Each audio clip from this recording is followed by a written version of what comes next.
안녕하세요. 국어 가르치는 수지쌤입니다. 네, 이번 시간에는 이동하의 우울한 귀향에 대해서 같이 공부를 해보도록 하겠습니다.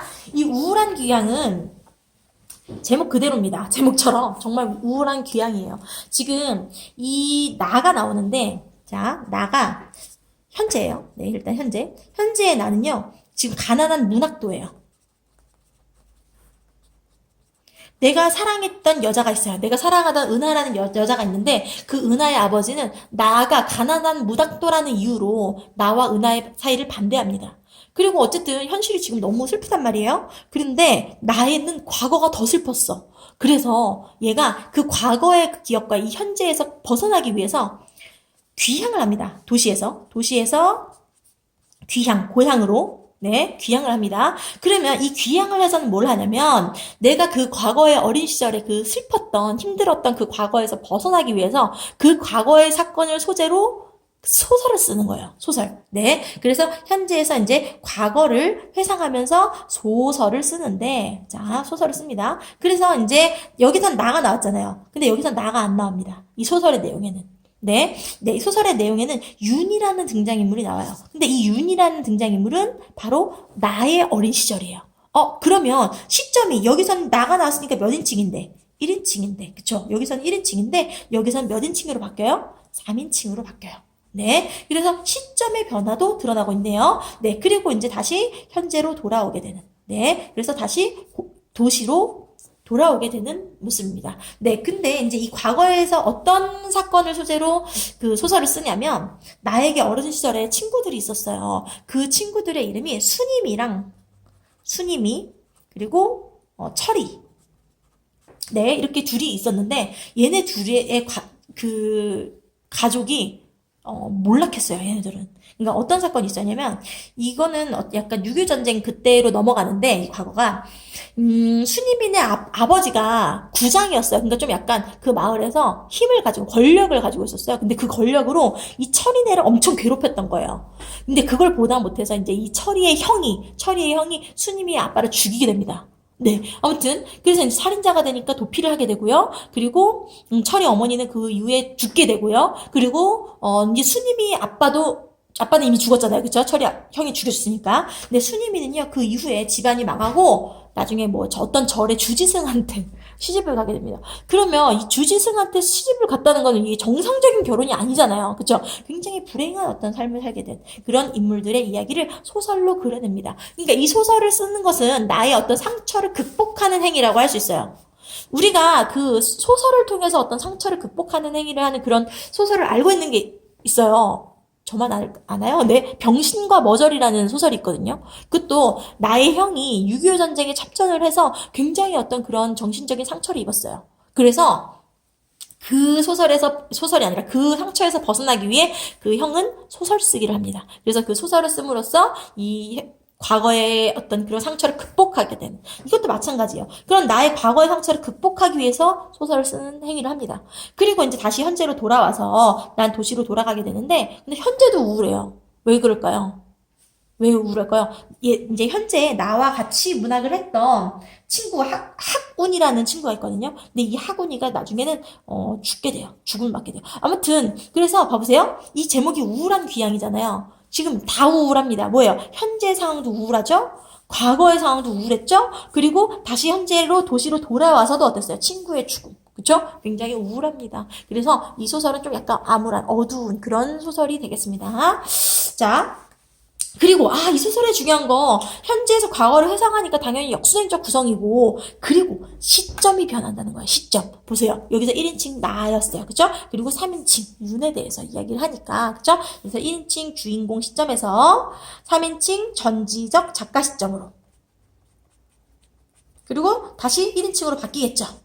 그쵸? 네, 이런 시점에 어떤 변화 과정이 나타난다라는 걸 이해하시고 읽으시면 되겠습니다. 자, 그러면 앞부분의 줄거리부터 같이 한번 보도록 할게요. 대학 졸업을 앞두고 서울에서 방황과 무기력 속에 생활하는 나는 어때요? 서울에서의 삶도 어떻다고요? 방황과 무기력 속에, 그쵸? 우울하다고요.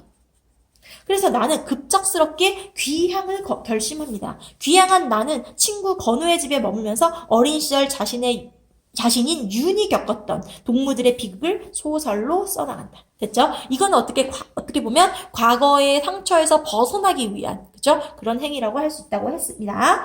자, 그럼 이제 난 이제 귀향을 했어요. 자, 보세요. 새삼스럽게 귀향했다는 그 느낌을 나는 지금껏 가져본 적이 없다고 생각되었다. 나는 분명 서울을 출발을 하여 천여리를 남행, 마침내 귀향역일 수밖에 없는 삼성역에 내렸던 것인데, 거기서부터 도보로 10분 남짓한 거리를 내려와 내가 생활의 짐을 푼 이곳은 역시 서울과 마찬가지라는 어처구니 없는 느낌이 들었다. 그러니까 어떻다고? 서울도 우울하고, 그죠? 네, 이 방황과 무기력이었는데 고향도 마찬가지였다는 거예요. 네, 그래서 뭔가 좀 어두운 내면 정서를 나타내주고 있어요. 나는 머리를 떨어뜨리고 묵묵히 걸었다. 빗물이 목덜미로 스며들어 그것이 싸늘한 입김처럼 가슴에 와닿았다. 그 설득한 촉감이 겨울을 생생히 느끼게 해주었다. 나는 잠시 동안 몸을 떨었다. 자 보세요. 나의 심리가 플러스였어요, 마이너스였어요? 마이너스였죠. 근데 배경이 어떻습니까? 배경. 비가 오잖아요. 그쵸? 그래서 싸늘한 입김처럼 썬특한 촉감, 겨울을, 이거 어때요? 배경도 마이너스입니다. 그러니까 나의 정서를, 나의 심리를 고조심화시키는 배경. 그쵸? 아니면 또 나의 내면과 배경이 조응한다. 이런 얘기로 나올 수도 있어요. 네. 그래서 주인공의 심리 상태와 그리고 이런 어떤 배경의 상황이, 그쵸? 네. 조응한다. 이런 얘기 나올 수도 있고, 아니면 이렇게 나올 수도 있겠네요. 지금 이 겨울비가 내리는 상황이잖아요. 이 겨울비가 내리는 상황을 묘사해서 지금 이 주인공의 정신적인 그죠? 방황. 이런 심리를 드러낸다. 이렇게 얘기할 수도 있겠네요. 어쨌든 간에 이 우울한 배경 상황이 나옵니다. 다시 걸으면서 나는 또 생각했다. 그래도 나는 지금 무엇인가를 하고 있는 거라고. 나의 작업은 꾸준히 진전되고 있을 거야. 나의 작업이 뭐야? 소설 쓰는 거예요. 내가 소설을 씀으로써 이 과거의 상처에서 벗어나는 것. 저 어린 날의 기억을 몽땅 쓸어서 원고지에 재구성을 해놓고 나면 나는 아마도 한 발쯤 뒤로 물러서서 그것을 잘 들여볼 수 있을 거라고. 그 상처를, 이 내면의 상처를 다 뱉어내고 나면, 글로 뱉어내고 나면 이거를 어느 정도 극복할 수 있을 것이라고 생각했어요. 어느 정도의 여유를 가지고서 말이다. 하고 나는 또 중얼거렸다. 어쩌면 그 세계에서 떨어져 나올 수도 있을 것이다. 그쵸? 벗어날 수 있을 것이다. 라는 생각을 하게 됐습니다. 어쨌든 간에 그런 상처와 무기력한 삶, 방황에서 벗어나기 위해서 소설을 쓰게 되었다라는 거예요.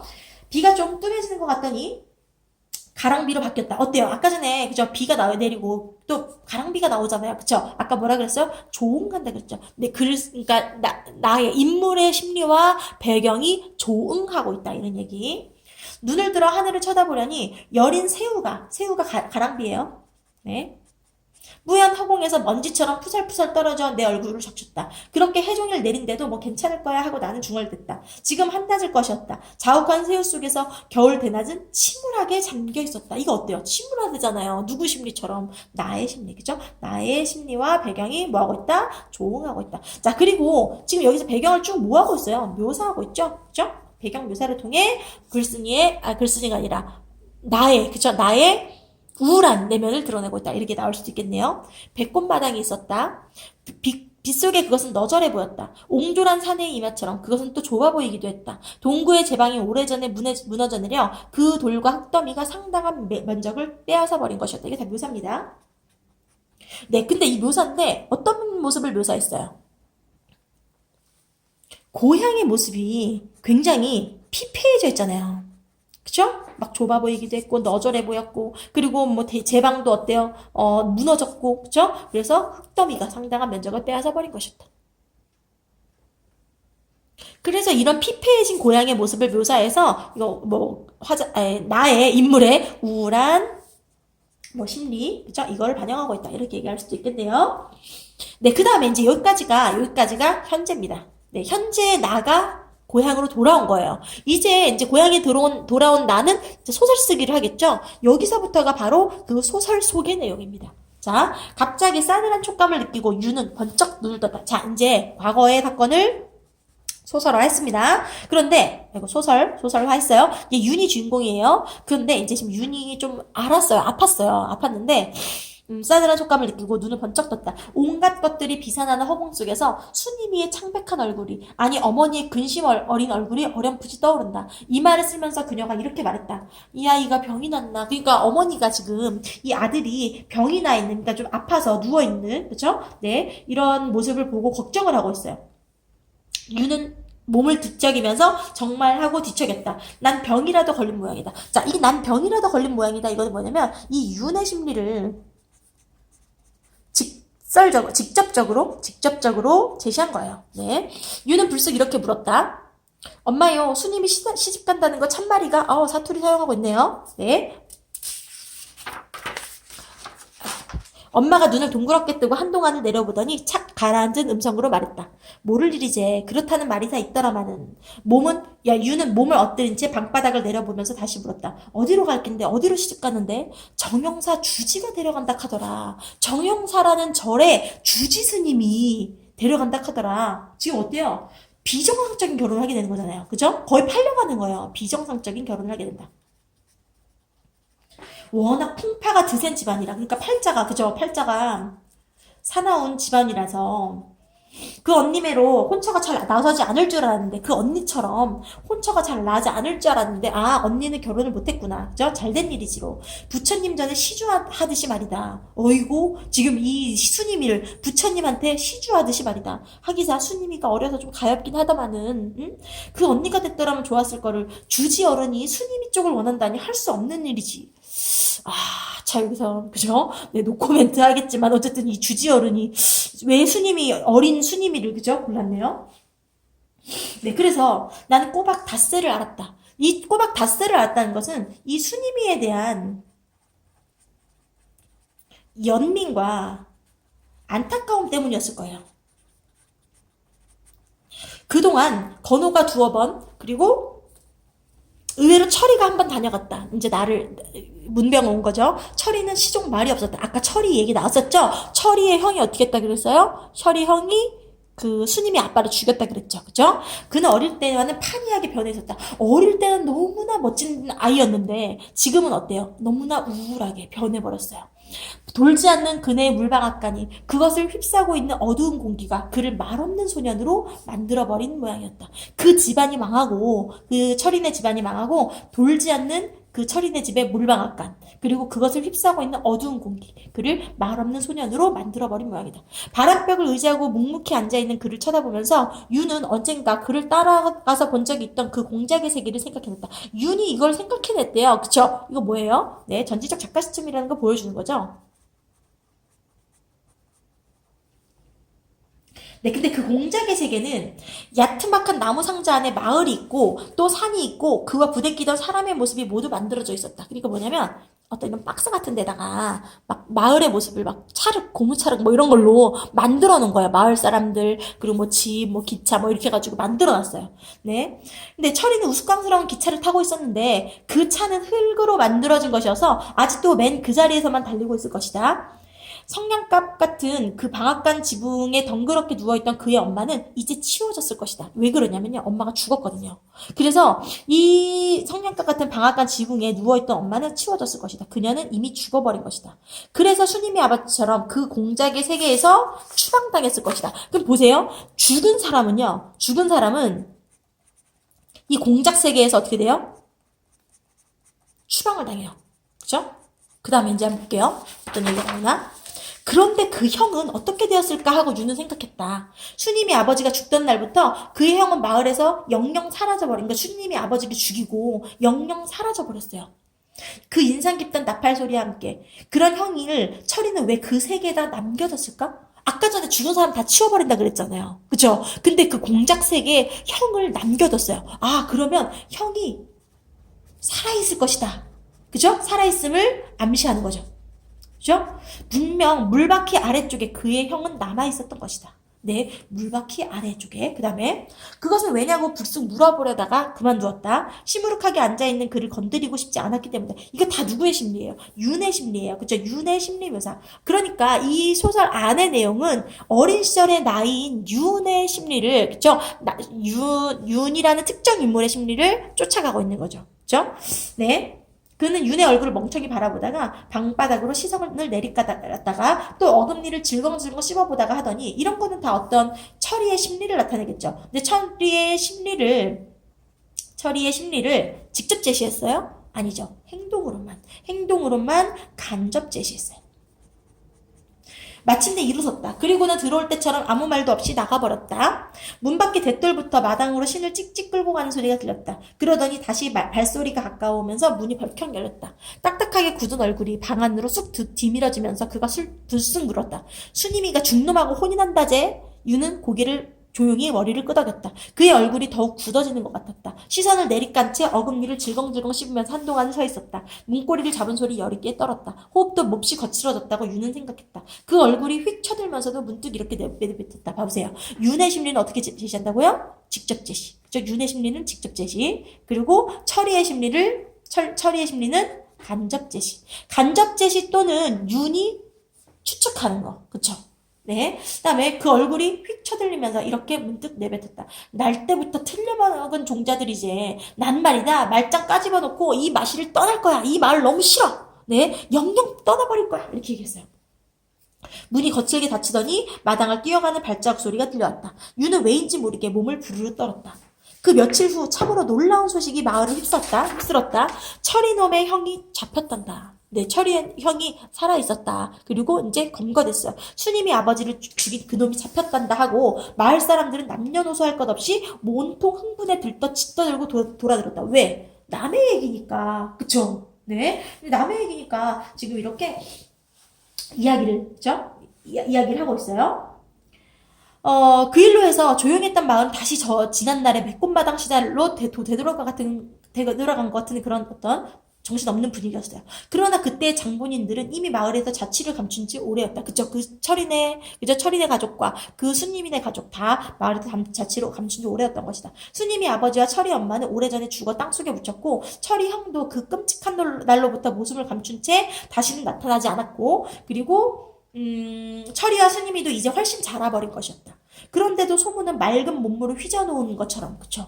그 바닥에서 침잠에 있던 갖가지 인상들을 한꺼번에 떠올리면서 마을을 흐려놓았다. 네, 그래서 어떤 그런 비극적인 과거를 다시 상기시키고 있다. 그죠? 그래도 잠잠해졌었는데 붙잡혔다는 그 철이 형을 본 사람은 아무도 없었다. 적어도 윤에게는 그렇게 생각되었다. 거의 10년이 가까운 세월 뒤에 다시 나타난 그 철의 형의 모습은 소상하게 얘기해준 사람은 아무도 없었기 때문이다. 마을 사람들에게 알려진 것이라곤 다만 철이 형이 잡혔다는 것, 그리고 그것도 방앗간 속에서라는 것. 아까 전에 그 공작 세계, 철이가 만든 공작 세계에서 어땠어요? 그 방앗간의 물레방아 아래에 철이 형이 누워 있었죠. 그쵸? 그러니까, 철이 형이 거기에 숨어 있었다는 거 알고 있었네요. 네. 그렇다는 걸 이제 알 수 있어요. 그죠? 그래서 지금, 또 어떤 얘기 할 수 있을까요? 이런 건 어때요? 철인 놈이 잡혔단다. 수님이 아버지를 죽인 그 놈이 잡혔단다. 이런 거. 이런 되게 점층이죠. 그죠? 점층. 이 점층을 통해서, 어떤, 강조하고 있다. 그죠? 이 내용이 뭐 확대되고 있다. 뭐 이런 얘기 할 수 있고요. 어떤 비극적인 상황이 나오고 있죠. 그죠?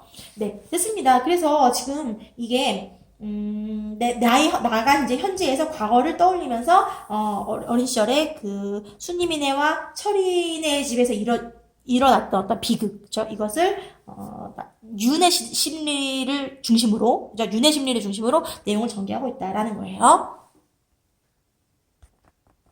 자, 그러면 정리를 다시 하면요.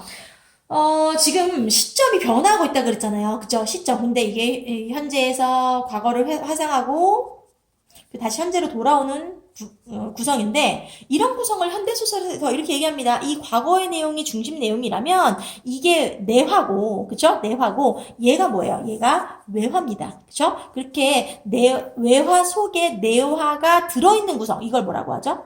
액자식 구성이라고 하죠. 액자식 구성. 그쵸? 액자식 구성이라고 해요. 근데 외화의 시점은 1인칭 주인공 시점. 그리고 내화의 시점은 전지적 작가 시점. 네, 그래서 문제 이렇게 나올 수 있어요. 외화와 내화의 시점을 달리하여 뭐 작품의 입체성을 강조한다. 좋아요. 그쵸? 입체적이다. 이렇게 얘기할 수 있어요. 그쵸? 네, 이렇게 시점도 바뀌고 현재에서 과거로 넘어가는 이런 형식을 통해서 뭐 입체적인 어떤 성격을 보여준다. 이렇게 얘기할 수 있습니다. 네, 그리고요. 여기서 이 내화는 6.25 전쟁 때고요. 6.25 전쟁 때고 이 외화는 1970년대. 1970년대를 배경으로 하고 있어요. 네, 그리고 액자식 구성이고, 그리고 지금 이 주제는 뭐예요? 내가 소설을 쓰기를 통해서 나의 어두운 기억과 이런 방황에서, 자, 정리해볼까요? 어두운 기억과 방황에서 벗어나 정체성을 확인하기 위한 노력이다. 이렇게 이야기할 수 있습니다. 네. 그래서 이 소설을 어떤, 이제 중간에는 어떤 줄거리 정도만 파악해 주시면 되고, 요런 뭐 시점상의 특징? 그 정도만 이야기하면 될 것 같아요. 그리고 아까 전에 뭐 배경 묘사를 통해 인물의 심리를 드러낸다. 배경 묘사가, 아니, 배경과 인물의 심리가 조응하고 있다. 이런 이야기도 좀, 생각해, 하시면 될 것 같아요. 네. 됐습니다. 네, 여기까지. 네. 네, 잘 정리하세요. 여러분 안녕.